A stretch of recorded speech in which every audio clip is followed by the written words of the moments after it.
venit la Echilibru! Sunt gazda dumneavoastră, psiholog Elena Harbour, iar astăzi vorbim despre triggeri.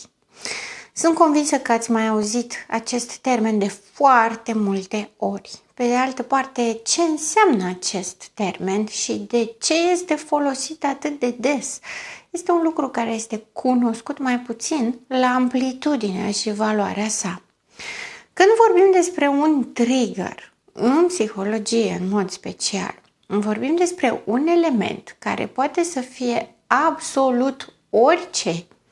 Un miros, o imagine, o situație, o culoare, un loc, o persoană, absolut orice care evocă o amintire a unei traume. Da, ați auzit bine, triggerii sunt legați întotdeauna de traume. Poate vă întrebați de ce. De ce tocmai de traume și nu de orice altceva? În rest, sunt doar amintiri. Pot fi amintiri plăcute sau amintiri neplăcute. Pot fi niște amintiri ale unor experiențe trăite. Însă, atunci când vorbim despre triggeri, avem a face cu legătura semiconștientă între traumă și prezent. Adică avem acel element care are la nivel psihic și emoțional o conotație puternică, extrem de puternică, negativă. Ca să vă dau un exemplu, avem în vedere situații cu care sunt convinsă că v-ați întâlnit de mai multe ori și în viața dumneavoastră și în relațiile dumneavoastră de cuplu și în relațiile cu copiii, cu familia, cu prietenii, poate chiar și cu șefii sau la locul de muncă diferiți colegi, în care aveți o reacție instinctuală, spontană. Triggerul este legat de traumă, un eveniment foarte intens, neplăcut, care mi-a schimbat viața, mi-a schimbat percepția despre lume, viață, propria persoană, mi-a schimbat modul de a-i vedea pe ceilalți și de a răspunde la ceilalți și mi-a schimbat modul de a lua decizii despre anumite situații sau anumite perspective de viitor. Ca atare, dacă am o traumă de respingere, voi evita respingerea, chiar dacă există și comportamentul de autosabotaj în care provoc respingerea. Dar reacția corporală, emoțională, psihică este impulsivă, spontană, de cele mai multe ori brutală, aș putea să spun. Pentru că invocă și evocă trauma care s-a întâmplat și care m-a impactat, iar reacția asupra situației în sine în acel moment este reacția de atunci, reacția la ce s-a întâmplat atunci. Veți vedea situații în care cineva vă vorbește într-un fel anume și aveți o reacție de respingere agresivă. Ulterior, după ce a trecut situația în sine, vă gândiți, dar de ce am reacționat așa? Pentru că eu nu sunt așa.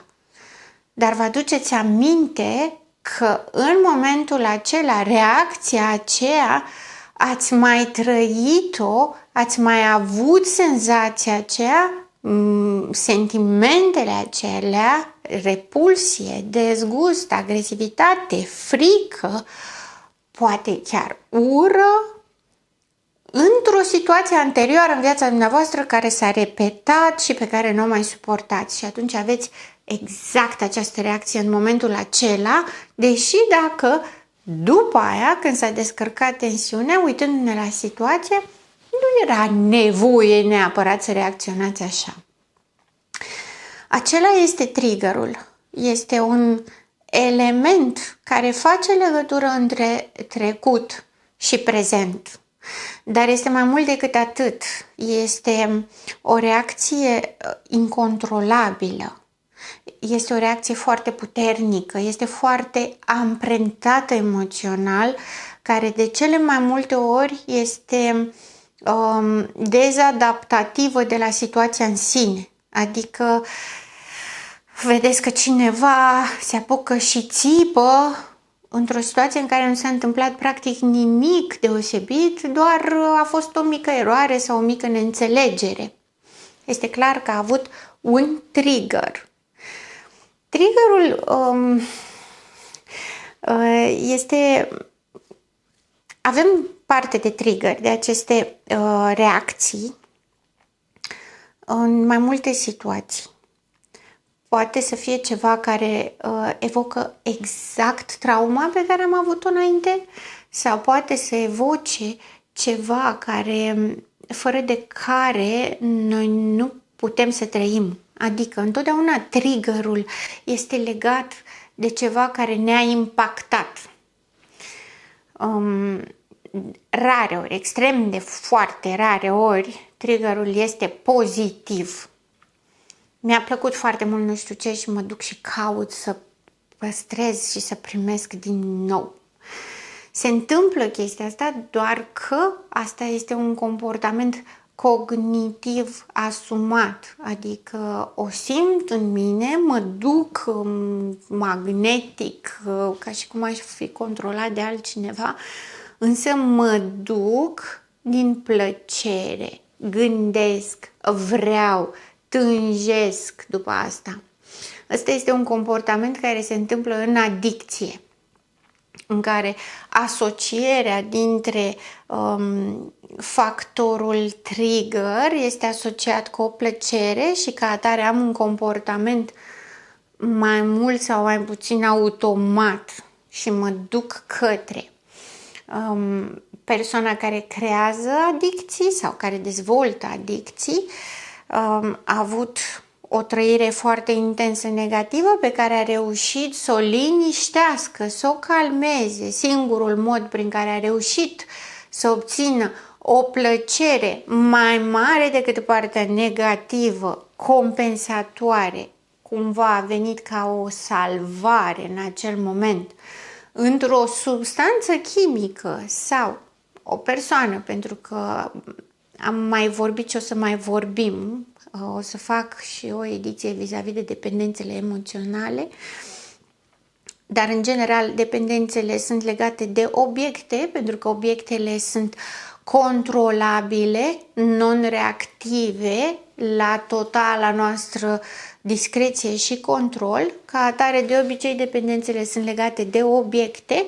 Dacă era foarte nefericit și s-a drogat și a simțit o plăcere extraordinară astfel încât a stupat nefericirea, o învață ca drogul să fie triggerul pentru plăcere și învață că atunci când este nefericit și nu poate controla această situație, este neputincios față de nefericirea lui, nefericirea îi se produce în mod abuziv și intruziv, caută drogul ca un trigger de obținere a plăcerii.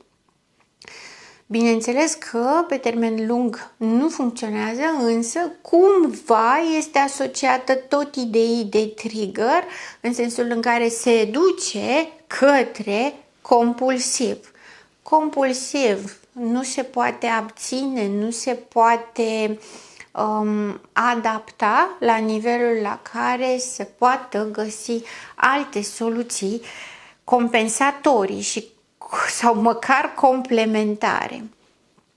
Însă, spre deosebire de adicții în care este această căutare și inițiere către investirea unui obiect ca obiect de producere al plăcerii, ca viitor trigger de obținere al plăcerii, de fapt triggerul în sine este tot nefericirea, tot suferința, doar că găsește această metodă fals pozitivă, fals controlatoare în sensul de transformare, transformă nefericirea în plăcere și atunci o asociază sau are tendința să asocieze ca și trigger, doar că de data aceasta este o alegere conștientă. Triggerul în mod normal este asociat doar negativității, pentru că triggerele nu presupun controlul nostru. Noi nu ne alegem triggerele, ele funcționează dincolo de noi prin frică și pericol. Dacă îi spun părintelui meu o înjurătură sau îi spun că este prost, știu sigur că o să-mi iau o palmă peste față. Ca atare, cuvântul prost funcționează ca un trigger și data viitoare când îmi vine să-l folosesc sau cineva spune prost, intru automat în defensă, pentru că atunci când eu am spus prost, a urmat o bătaie soră cu moartea. Și atunci reacția mea va fi de apărare în momentul în care cineva scoate acest cuvânt pe gură sau în contextul meu și automat voi avea toate reacțiile emoționale și corporale legate de acest eveniment. Triggerul face un blocaj în trecut. Este, pe de o parte, ca o pedeapsă, pe de altă parte, ca o prevenire. Și așa funcționează în special frica. Frica apare previzibil, anticipezi că urmează un pericol, sau frica apare ca o consecință neașteptată. Am zis prost și mi-am mâncat o bătaie de nu m-am văzut și nu mă așteptam la chestia asta. Ca atare, frica în sine a apărut ca urmare a derulării evenimentelor și fixează acest trigger ca precauție. Poate am fost un pic alambicată și complicată în această explicație. Pe de altă parte, ceea ce vreau sintetic și obiectiv să înțelegeți este că triggerul face o punte de legătură între traumă și reacție, între traumă și prezent. Nu există om fără triggeri. Nu există om fără lucruri care l-au impactat și care i-au schimbat felul în care percepe lumea sau în care își controlează reacțiile sau interacțiunile sociale. Nu există om care să fie complet neatins de lume. Până și psihopatul și disociatul, care sunt cei mai rupți de lume, nici măcar ei nu sunt lipsiți de trăiri asociate anumitor evenimente negative. Nici măcar ei nu sunt lipsiți de triggeri. Triggerii îi are absolut toată lumea. Diferența este că un trigger, în general, poate fi controlat prin zona de psihoterapie. Tot ce facem noi în psihoterapie este să aducem aceste elemente din trecut, care au fost profund semnificative, să le resemnificăm, iar triggerii să-și piardă puterea și valoarea de a produce noi traume sau noi reacții dezadaptative. De ce ne interesează să facem chestia asta sau de ce punem accentul pe triggeri în mod special? Este pentru că triggerul creează o vulnerabilitate. Și am spus bine, triggerul creează vulnerabilitatea, nu vulnerabilitatea creează triggerul. Trauma creează triggerul.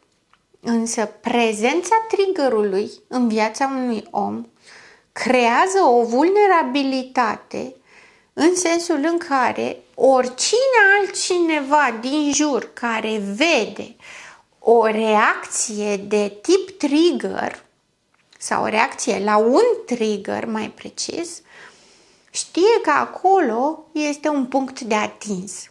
În funcție de persoana care observă acest lucru, de intențiile persoanei, vom avea o dezvoltare în profunzimea triggerului sau vom avea un folosit de trigger, adică accentuarea vulnerabilității. Vulnerabilitatea oamenilor nu este legată de sensibilitate. Sensibilitatea este ceea ce ne face să fim umani. Faptul că ne impresionează anumite lucruri, că ne întristează, că avem capacitate de afecțiune, că ne dorim și așteptăm anumite lucruri, alea sunt normale, sunt sănătoase, sunt ceea ce ne fac capabili să avem relații sociale. Psihopații și persoanele lipsite de empatie văd în sensibilitate o vulnerabilitate în sensul în care ei pot specula acest lucru ca să obțină beneficii. Dar în sine sensibilitatea este cea mai mare resursă și cea mai mare putere pe care o avem împotriva persoanelor lipsite de empatie. Pe de cealaltă parte, vulnerabilitatea nu este sensibilitate. Vulnerabilitatea este ceva ce eu nu mi-am integrat. Dacă eu mă simt prost pentru că am picat un examen, de exemplu, și cineva îmi vorbește despre extraordinara sa capacitate de a lua examene, fără să învețe, fără să, nu știu, să facă eforturi în acest sens, mă voi simți și mai prost decât înainte, pentru că ceilalți pot, eu nu pot. Această vulnerabilitate, în momentul în care ea rămâne și este crezută, devine o credință a mea despre mine. Eu cred că nu sunt în stare să iau un examen, se va manifesta autosabotiv. Când voi avea un examen de dat, voi ști despre mine că eu nu sunt capabil să dau examenul acela și voi sabota capacitatea mea de a învăța și de a reține ca să blochez rezultatul pozitiv. Asta în relație eu cu mine. Dar dacă manifestă această vulnerabilitate, că eu mă simt incapabilă să iau un examen, în relație cu o persoană fără empatie, psihopatie sau tulburare de personalitate, persoana cealaltă va folosi acest lucru ca să mă controleze. Nu-ți mai faci tu studii, că oricum ești incapabilă să dai un examen. Lasă, stai acasă, că aduc eu toți banii. Sau lasă, muncește cu ziua că ne descurcăm noi. Sau lasă, nu știu ce. Doar ca să poată să folosească asta împotriva mea, ca atunci când are nevoie să-și impună supremația, dominația, să-mi zică: tu n-ai niciun cuvânt asupra mea, că niciun examen nu ești în stare să iei. După cum vedeți, este suficient ca o chestie mică, nesemnificativă, care s-a întâmplat în viața noastră, dar noi n-am reușit să depășim acel lucru, să devină o vulnerabilitate reală care să mă țină captiv într-o relație toxică de psihopatie. Pentru că atunci când vorbim despre dominare și supunere, nu ne interesează încăpățânarea în care unul este mai deștept decât celălalt, în care unul vrea numai să facă pe deșteptul față de partenerul său. Ce avem în vedere anularea personalității, avem în vedere submisivitatea la nivelul la care personalitatea de bază nu mai există. Există doar un executant, o păpușă de cârpe care doar face pe plac celuilalt, adică sunt atacate drepturile ființei umane. Este atacat dreptul de a exista, de a avea opinii, de a simți bucurie, fericire. De aceea numim o relație că este toxică. Nu o numim toxică pentru că ea nu este sănătoasă și în relațiile sănătoase oamenii sunt ok și atât. Nu. Sunt și situații, sunt și relații care sunt sănătoase și partenerii se complac într-un nivel normal de viață, într-un nivel decent de viață. Asta îi mulțumește, asta își doresc, amândoi sunt fericiți. Însă, diferențiem o relație toxică de o relație sănătoasă prin capacitatea lor de a se autodezvolta. Pentru că o relație toxică se bazează pe dominare și putere de-a lungul întregii sale existențe. Niciodată persoana dominată nu are dreptul să evolueze, să-i vină idei, să vină cu păreri noi, să zică vreau să mergem în vacanță în altă parte anul ăsta. Nu există așa ceva. Trebuie ca persoana dominată să nu aibă nimic, păreri, idei, opinii, dorințe, așteptări, nimic. N-are voie nici să o doară burta într-un moment inoportun, pentru că îi creează o lipsă de plăcere sau un disconfort persoanei toxice. Când vorbim de relație sănătoasă, pentru că s-a spus de foarte multe ori acest lucru, dar cumva n-a explicat nimeni, în relația sănătoasă, ambii au posibilitatea să se dezvolte. Iubirea sănătoasă, împărtășirea sănătoasă lasă libertate, toată libertatea. Indivizii se simt liberi să progreseze dacă vor. Aici este șmecheria, pentru că psihopatia își dorește mult și foarte mult și totul. Narcisismul își dorește grandoare, își dorește obiecte, posesiuni. Toate persoanele cu tulburare de personalitate, lipsite de empatie, își doresc epatare, să arate că ei sunt mai grozavi, că ei sunt mai extraordinari, că ei sunt mai nu știu ce. Ca atare, relația cu ei, succesul relației cu ei presupune ca ei să dobândească. Să dobândească ca să arate celorlalți, ca să susțină grandomanie. În relația sănătoasă nu există această nevoie de mai mult și mai mult. Nu există nevoia de epatare. Ia uite ce drăguți suntem noi. Ia uite ce mult mă iubește iubi. Ia uite ce mult o iubesc eu pe ea, că îi fac chestii și că să vadă toată lumea, că ia uite ce mult o iubesc. Ia uite ce mult o alind. Ia uite ce mult îi ofer. Nu există lucrurile astea. Partenerii se simt hrăniți de iubirea pe care o au și uneori își doresc să progreseze în evoluție și în carierele lor profesionale, dar nu ca să epateze, ci ca să se dezvolte personal, să poată să facă mai mult, să poată să lase ceva copiilor lor mai mult. Ca atare, în relația sănătoasă nu există această nevoie de epatare. În ideea aceasta, relația cu o persoană lipsită de empatie este extrem de sensibilă la triggeri.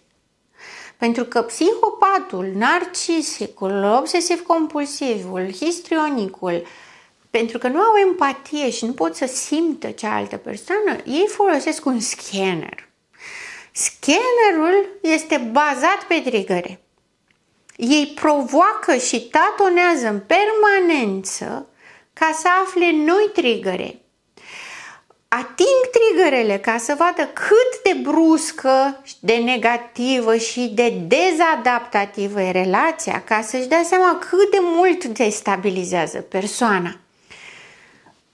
Îi interesează exclusiv triggerele, pentru că triggerele destabilizează. În momentul în care știe care trigger destabilizează cel mai tare, se simte în control și în putere și le folosește și atinge butoanele și triggerele special pentru a produce un dezechilibru continuu. O să ziceți, dar la ce îi folosește? Că omul dacă este dezechilibrat nu poți să faci nimic cu el. Ei bine, îi prea folosește pentru putere. Pentru că un om atunci când este dezechilibrat este suficient de speriat încât să execute. Este suficient de speriat încât să se dezbrace de principiile și valorile pe care le are și să primească, să înghită ca un pelican doar ceea ce îi se dă. Este o tactică care s-a folosit foarte mult timp în zona de interogatorii la poliție, de toate nivelurile, pe zona de crimă organizată, dar se folosește tot timpul în relația toxică. Tocmai de aceea am vrut să vorbim despre triggeri, în ideea în care odată ce noi acceptăm că avem vulnerabilități, avem triggeri, avem experiențe negative de viață, acceptăm că suntem mai puțin perfecți și mai puțin intangibili, suntem doar oameni, avem posibilitatea, ca oameni fiind purtători de empatie, să corectăm aceste triggeri. Iar psihoterapia asta face, demitizează triggerul, îi scade identitatea, îl resemnifică, îl reorganizează în structura de viață a persoanei, astfel încât el să nu mai fie o vulnerabilitate în fața psihopatiei. Departe de mine ideea de a susține cumva că vreun om poate ajunge la perfecțiunea de a nu avea niciun trigger, nu avea nicio vulnerabilitate sau vreo sensibilitate în care poate fi atacat, rănit sau speculat. Fals! Nu există așa ceva. Dacă încercăm să facem chestia asta, suferim o transformare, o deformizare a personalității și ajungem în tulburările de personalitate. Pentru că asta face tulburarea de personalitate. De a ajunge să fie o tulburare de personalitate, pentru că vrea să renunțe la tot ce îl doare, la tot ce îl poate atinge. Și dintre toate tulburările de personalitate, numai psihopatul reușește să facă chestia asta. Reușește să se dezbrace complet de umanitate. Ideea nu este să nu avem triggeri, să fim, nu știu, a toate putincioși, a toate potențe, a toate capabile, autosuficienți și așa mai departe. Nu asta este ideea, ci în sine scopul este să nu fiu controlat de altcineva, adică chiar dacă am sensibilitate, chiar dacă am dureri, chiar dacă în viața mea au fost evenimente negative, ele nu decid niciodată pentru mine cine o să fiu de aici încolo. Eu decid să învăț din experiențele mele, să-mi completez greșelile, erorile, punctele slabe, să le transform în calități și să pot să operez cu ele astfel încât ele să fie sensibilități, dar nu vulnerabilități și puncte trigger. Triggerile sunt extrem de greu de scos, durează foarte mult timp și accesează toată dinamica de personalitate. De cele mai multe ori, pe triggere ne formăm personalitățile. Apropo de, și sunt convinsă că menționându-le o să vă dați seama și o să reperați și în viața dumneavoastră și a celor din viața dumneavoastră la ce mă refer. Trauma de respingere. Cum dezvoltă? Dezvoltă în atașament anxios, trauma de abandon, dezvoltă în atașamentul evitant, acele relații în care evit să mă implic numai mental, nu emoțional sau excesiv emoțional, astfel încât astupă mintea și generează erori, adică persoanele agățătoare, sufocante. Tocmai de aceea, Triggerii sunt o parte extrem de importantă. Triggerii sunt butoanele care generează deciziile, generează drumul în viață și câteodată chiar formarea întregii personalități. Triggerele nu sunt venite ca și pietre de moară pe care ni le legăm de picioare sau ni le punem în spate și trăim cu ele, deși ele așa funcționează și de cele mai multe ori ne simțim complet luați prin surprindere de ele. Pe de altă parte, din punctul meu de vedere, triggerele sunt o resursă esențială în dezvoltarea noastră personală. Chiar dacă n-am făcut-o în perioada de copilărie și adult tânăr până la 24 de ani când s-a format personalitatea și rămâne stabilă, ele pot fi lucrate și demitizate și ulterior, pentru ca noi să avem capacitatea să ne alegem viața pe care o trăim. Sigur, nu e un drum ușor, nu este simplu, nu pot să zic de astăzi renunț la triggerele mele sau măcar la 5 dintre ele și să mă aștept ca de mâine să nu mai fie triggere. Dar cu exercițiu, cu validare practică, cu metode și strategii adecvate de psihoterapie, lucrul acesta se poate obține în ceva timp. Importantă este nevoia și alegerea conștientă ca eu să mă dezvolt. Și psihopatia și narcisismul face chestia asta în mod constant toată viața lui. Tocmai de aceea atât psihopatul cât și narcisicul sunt cameleonici. Ei își schimbă întreaga dinamică a personalității, mă refer, cu fiecare context nou care apare. Ei uită tot ce i-a durut, dau la o parte, șterg cu buretele și uită și se întorc la grandomanie. Ei își dezvoltă un eu fals. Psihopatul nu are un eu fals, el știe exact ce face, el alege să facă chestia asta. În personalitatea sănătoasă nu putem să facem asta. Pentru că, mă rog, mulți au încercat să facă acest lucru și undeva la o etate de 50-60 de ani, mai nou și mai devreme, dezvoltă atacuri cerebrale, pentru că se produce un puternic conflict între emoție și minte și atunci una dintre ele cedează somatic.